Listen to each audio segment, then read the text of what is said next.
am Daniele Quattrin. I am Maila Danielis. And I am Andrea Braga, and we are from the University of Udine. We went to Charles University in Prague to use the EnviroESCA instrument, which is an XPS. And we wanted to study the oxidation states of elements on our material, which is an heterogeneous catalyst based on ruthenium deposited on cerium dioxide, and it contains traces of sulfur. We were particularly interested in the behavior of ruthenium and sulfur.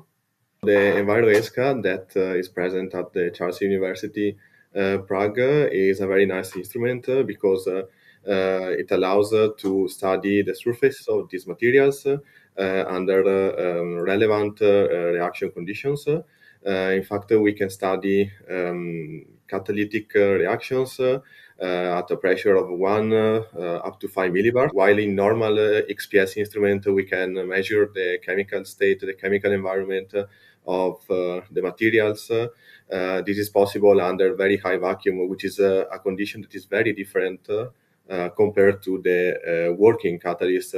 So with the EnviroESCA, we are able to close the so-called pressure gap, and we can study the material while it's working, while the catalysis is going on at different temperatures and with different gas mixtures. The overall goal of this experiment was to find key properties of the materials which could tell us how the catalysts behave in relevant condition.